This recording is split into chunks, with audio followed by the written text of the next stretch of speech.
البدع والأهواء، أهل البدع العقائدية وأهل البدع السياسية. نقول بيننا وبينكم السلف، بيننا وبينكم الكتب، كان فيقول البدع بيننا وبينكم. Bismillahirrahmanirrahim.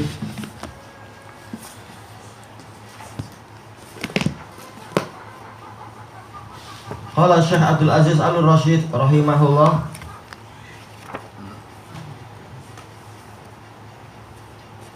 kita cari titiknya, ila ghairi dzalika minal ayati dallati ala nufudi masyiatih fala khuruja likainin an masyiatih.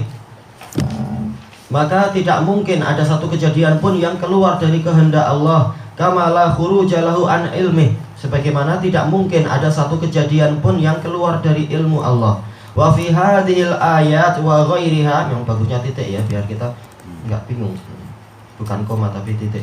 Wa fi hadhil ayati wa ghairiha ar-raddu 'ala qadariyati wal mu'tazilati nufatil qadar.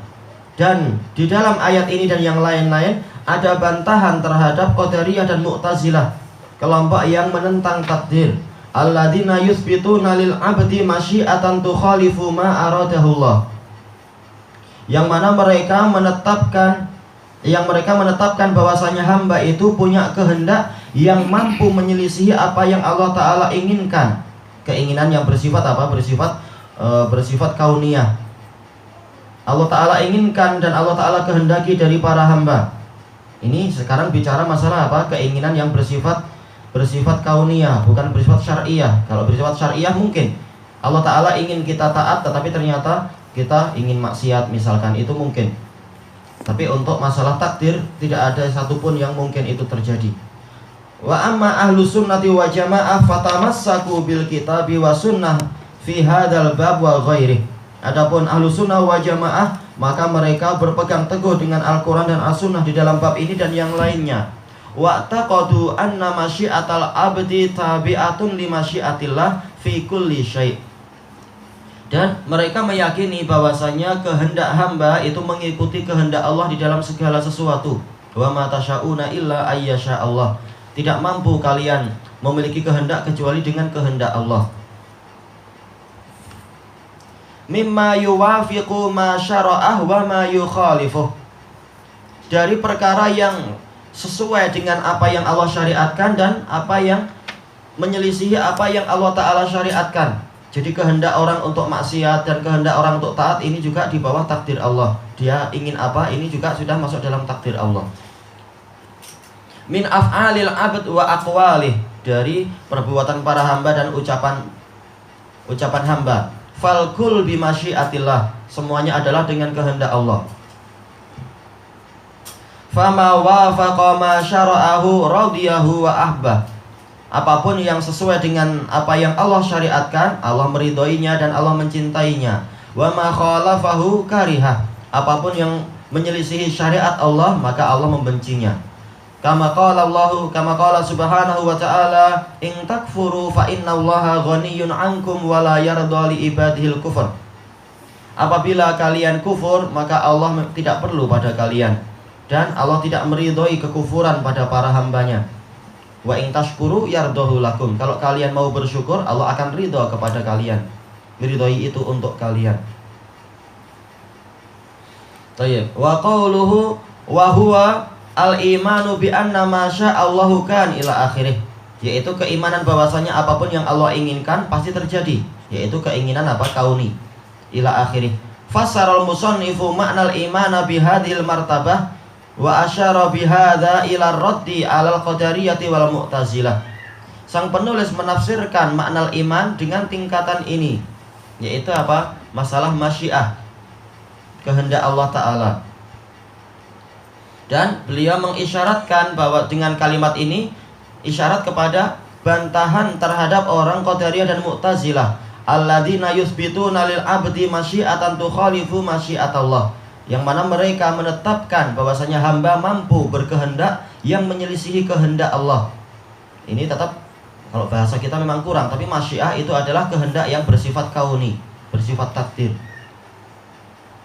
Itu masyiah. Wa taqaddama dzikrul adillati ala butlani qaulihim, dan telah berlalu penyebutan dalil-dalil yang menyebutkan atau yang menjelaskan tentang batilnya ucapan mereka. Wahal adallu mimman yaz'umu anna Allah sya'al imana minal kafir wal kafir sya'al kufr fa ghalabat masyiatul kafir masyiatallahi ta'ala Allahu an qaulihim. Apakah ada yang lebih sesat daripada orang yang menyatakan Allah Ta'ala menginginkan keimanan dari orang kafir, sementara orang kafir menginginkan kekafiran. Lalu keinginan orang kafir mengalahkan keinginan Allah. Maha tinggi Allah dari ucapan mereka. Yaitu apa? Ini menunjukkan bahwasanya rububiyah Allah itu sangat terbatas kalau kita meyakini apa yang mereka ucapkan tadi. Sampai-sampai apa? Allah ingin orang ini kafir. Allah Ta'ala ingin orang ini mukmin, sementara orang ini menginginkan dirinya kafir. Ternyata kenyataannya dia kafir. Berarti keinginan Allah kalah dengan keinginan dia. Berarti orang itu lebih kuat daripada Allah. Ini adalah konsekuensinya. Sebagaimana apa? Dialog yang sudah berkali-kali diceritakan. Dialog antara apa? Orang-orang Mu'tazilah dengan orang Majusi. Ketika orang Mu'tazilah mendakwai orang Majusi, "Aslim, masuklah engkau ke dalam Islam." Dia mengatakan, "Saya akan masuk Islam kalau Allah Ta'ala sudah menginginkan itu." Yaitu kalau Allah Ta'ala sudah menghendaki itu, otomatis saya akan masuk Islam. Maka orang-orang Mu'tazilah mengatakan Allah Ta'ala ingin engkau Islam, cuma setanlah yang ingin engkau kafir. Selama ini engkau ikut setan. Maka orang ini mengatakan Allah ingin saya Islam dan setan ingin saya kafir. Kenyataannya saya kafir. Oh, berarti keinginan setan lebih kuat. Berarti setan itu kuat, lebih kuat daripada Allah. Bingung orang Mu'tazilahnya menjawabnya. Ini dikarenakan orang Mu'tazilah tidak mengetahui dan tidak mau mengakui bahwasanya masyiah, bahwasanya iradah Allah itu ada dua. Iradah kauniyah yang namanya masyiah dan iradah syar'iyah yang namanya mahabbah. Allah Ta'ala punya dua jenis keinginan, yaitu keinginan yang bersifat kauni. Ini yang istilahnya masyiah, kehendak yang bersifat takdir. Dan yang kedua adalah apa? Iradah syar'iyah, kehendak yang bersifat keagamaan. Ini yang dikatakan sebagai mahabbah, rasa cinta itu. Nah, kalau dari sisi takdir, Allah Ta'ala memang menakdirkan orang ini kafir. Adapun dari sisi iradah syar'iyah, Allah Ta'ala ingin orang ini dan semua hamba itu masuk Islam. Cuma penakdiran Allah Ta'ala sesuai dengan hikmah Allah Ta'ala. Sebagaimana kita ingin anak kita jadi baik, tapi terkadang kita lihat anak ini degil dan susah. Sudah kita buat tipu daya untuk dia, mudah-mudahan dia sadar. Semacam itu. Ini sekedar contoh kecil saja.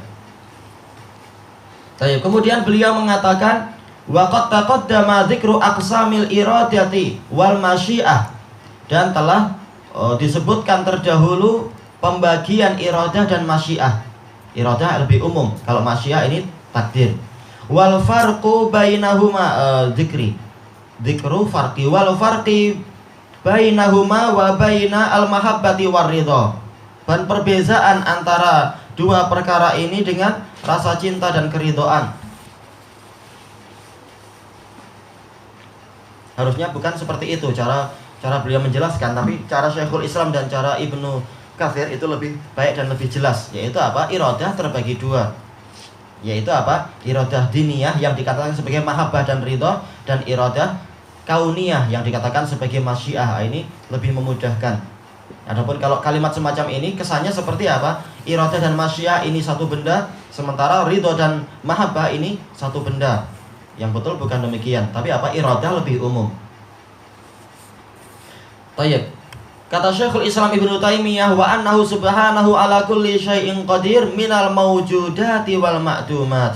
Dan keyakinan di antara keyakinan Ahlus Sunnah di dalam masalah takdir adalah apa? Di dalam tingkatan ini, tingkatan apa itu? Tingkatan masyiah, bahwasanya Allah Subhanahu wa ta'ala itu menguasai segalanya, mampu untuk menginginkan apapun yang dia inginkan dan mewujudkan apapun yang dia kehendaki, baik perkara itu perkara yang ada ataupun perkara yang tidak ada. Baik, qala Syekh rahimahullah, setelah menyebutkan ini, qala Allah subhanahu wallahu ala kulli syai'in qadir. Allah maha menguasai segalanya, yaitu mampu melakukan apapun yang dia inginkan. Fa fiha dalilun ala syumuli qudratih. Maka di dalam ayat ini ada dalil akan menyeluruhnya kudrah Allah, kekuasaan Allah. fakullun mumkin atau fakullu mumkinin ya. Fakullu mumkinin fahuwa mundarijun fiha. Maka segala perkara yang mungkin itu masuk di dalam ayat ini. Allah Ta'ala mampu melakukan apapun.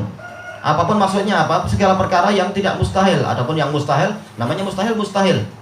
Seperti apa ucapan kufur orang-orang ahli filsafat itu. Mampukah Allah Ta'ala menciptakan batu yang sedemikian beratnya sampai Allah tidak mampu mengangkatnya? Ini kalimat kufur. Masalahnya bukan mampu atau tidak mampu. Masalahnya adalah ini perkara yang mustahil. Allah mampu menciptakan batu apapun yang Dia inginkan. Tetapi apa itu? Apakah kita katakan sedemikian beratnya batu itu sampai Allah nggak mampu mengangkat? Ini salah besar. Allah mampu melakukan apapun dan mengangkat apapun. Tapi kalimat tadi adalah kalimat jebakan dari para setan tadi.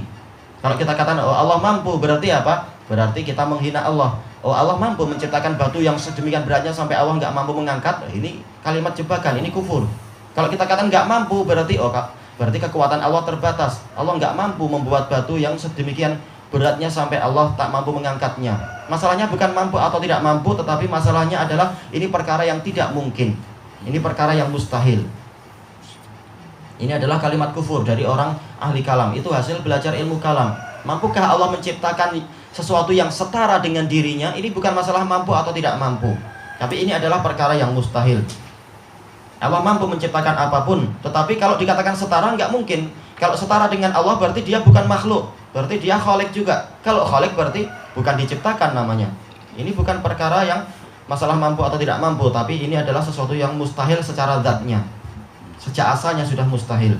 Tapi namanya ahli kalam, memang mereka adalah bukan orang-orang yang beriman. Orang beriman jangan belajar ilmu kalam.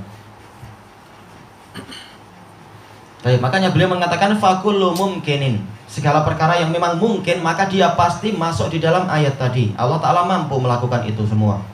Wa fiha raddu 'alal qadariyah. Dan di dalamnya ada bantahan terhadap qadariyah. Fa inna madhhabahum annahu subhanahu laisa 'ala kulli syai'in qadir.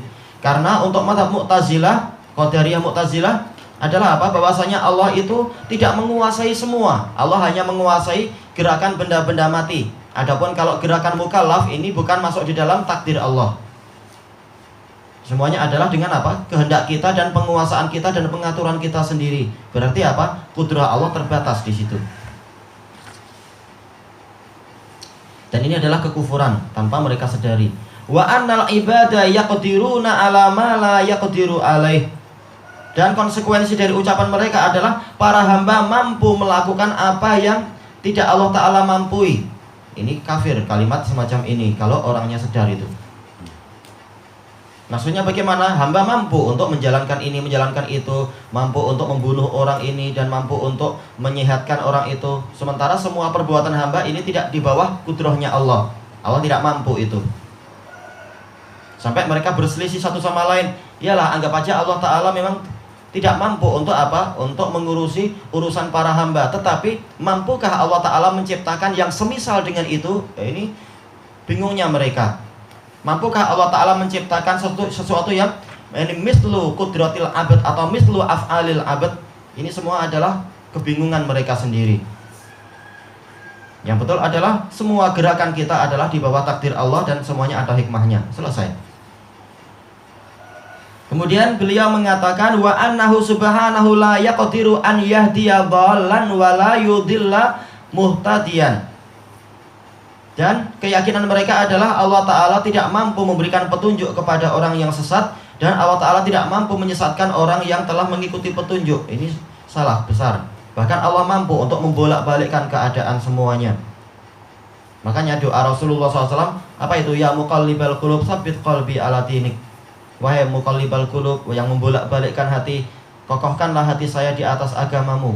Menunjukkan apa? Allah mampu membolak-balikkan situasi hati hamba. Apa itu? Inna qulubal ibad baina usbu'aini min asabi'ir rahman. Hati para hamba semuanya itu di antara dua jari, bukan dua tangan, cukup dua jari saja, di antara jari jemari Ar-Rahman, jejari Ar-Rahman. Yuqallibuhu kaifa yasha, membolak-balikkan sekehendaknya. Jadi mampu Allah Ta'ala untuk menyesatkan orang yang sudah mengikuti petunjuk atau sebaliknya. Wa hadzal madhab batilun tarudhu adillatul kitabi wa sunnah. Dan madhab ini batil, terbantah oleh dalil-dalil Al-Quran dan As-Sunnah. Wa huwa kama qala ba'dul ulama syirkun fir rububiyah mukhtasar. Dan ini sebagaimana ucapan sebagian ulama, akidah Mu'tazilah tadi adalah syirik di dalam rububiyah secara ringkasnya. Kenapa? Ada perkara-perkara yang Allah Ta'ala tidak mengatur. Berarti apa? Rububiyah Allah Ta'ala terbatas. Dan berarti apa? Ada pengatur selain Allah Ta'ala. Maka ada syirik dalam rububiyah di sini. Siapa yang mengatur? Yaitu manusia sendiri, mengatur gerakan mereka. Sebagaimana ucapan sebagian ikhwanul muslimin, wa syamsu duha sana'naha bi aidina. Dan matahari duha itu kami buat dengan tangan-tangan kami. Sombong sekali.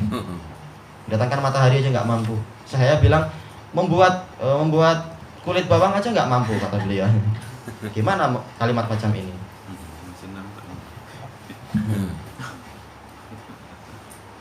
Kalau goreng bawang boleh lah, tapi membuat bawang, nah ini pening. Mau menangis. Urus bawang aja malah nangis sendiri ya saya. Walidzalika warada annal qadariyata majusu hadhil ummah. Oleh karena itulah datang hadis bahwasanya Qadariyah adalah majusinya umat ini. Ya, ini diriwayatkan oleh Ibnu Majah nomor yang ke-92 dari hadis Jabir. Dan juga Al-Firyabi, syekh dari Imam Al-Ajurri, di dalam kitab Al-Qadar nomor yang ke-216 dari Ibnu Umar. Dan juga diriwayatkan oleh Ibnu Abi Asim. Ya, kalau cuma satu atau dua sanad lemah. Tetapi apa? Karena sanadnya sangat banyak dan diantaranya adalah cukup kuat, maka terangkat jadi hasan li ghairih. Juga diriwayatkan oleh Ibnu Abi Asim di dalam As-Sunnah nomor yang ke-342 dari Abi Hurairah radhiyallahu anhu. Dan dengan kumpulan sanad-sanadnya dia hasan li ghairih. Tayyib, limusyabahati qaulihim liqaulil majus. Dikarenakan ucapan mereka itu menyerupai ucapan orang-orang Majusi. Wa amma ahlus sunnah fayusbituna annal abda fa'ilun haqiqah. Adapun ahlus sunnah, maka mereka itu menetapkan bahwasanya hamba memang pelaku perbuatannya sendiri secara hakiki. Walakinnahu makhluqun lillah. Akan tetapi fi'il hamba, perbuatan hamba itu adalah ciptaan dari Allah. Wa maf'ul, dan perbuatan hamba itu sebenarnya adalah apa? Adalah hasil dari perbuatan Allah. Yaitu apa? Allah yang mengendalikannya. Walaupun yang sholat kita, bukan kita mengatakan Allah yang sholat, tapi Allah yang mengendalikan ini semua dengan hikmahnya dan dengan ketentuannya. Wala yaqulun huwa nafsu fi'lillah. Dan Ahlus Sunnah tidak mengatakan ini perbuatan Allah. Tidak seperti ucapan orang-orang apa itu? Orang-orang sufi mengatakan yang sholat adalah Allah, yang makan adalah Allah, yang minum adalah Allah. Sementara mereka mengatakan Allah bersatu dengan makhluk. Sampai mereka mengatakan apa? Yang menikah dan yang dinikahi adalah Allah. Akhirnya Ahlus Sunnah mengejek mereka. Berarti yang makan dan yang dimakan adalah Allah. Pening kalian. Karena semuanya adalah Allah. Wa yufarriquna bainal khalqi wal makhluk. Ahlus Sunnah wal Jamaah membedakan antara makhluk membedakan antara fi'il dan hasil fi'ilnya itu. Khalq maksudnya adalah penciptaan, makhluk adalah yang diciptakannya, yaitu hasilnya. Ini bantahan kepada orang-orang Jahmiyah yang menyamakan antara khalq dengan makhluk, fi'il dengan maf'ul, dan seterusnya. Bahwasanya perbuatan adalah objeknya. Makanya mereka mengatakan perbuatan Allah adalah makhluk, karena fi'il sama dengan apa? Sama dengan maf'ul. Yang betul adalah perbuatan Allah itu adalah hasil dari perbuatan Allah sendiri, bukan makhluk. Adapun hasil perbuatan Allah dalam artian yaitu objeknya, maka objeknya adalah makhluk. Kalau Allah menciptakan sesuatu, sesuatu itu sebagai makhluk. Adapun fi'il Allah itu bukan makhluk. Memang sebenarnya agama ini sebenarnya mudah, tapi gara-gara ahli bid'ah, mereka tidak puas dengan kalimat-kalimat Allah, tidak puas dengan istilah-istilah yang didatangkan oleh Rasul, maka membuat agama jadi sulit. Dulunya ilmu sunnah tidak sesulit ini, tapi dikarenakan ahlul bid'ah membuat pening, Ahlus Sunnah pun harus membantah dengan perincian yang jelas. Akibatnya orang-orang pening. Kenapa ilmu akidah jadi setebal ini dan sulit seperti ini? Bukan Ahlus Sunnah yang salah, tetapi orang yang membuat sulit itu yang salah. Nah, kita menjelaskan akidah yang betul bagaimana. Wallahu a'lam.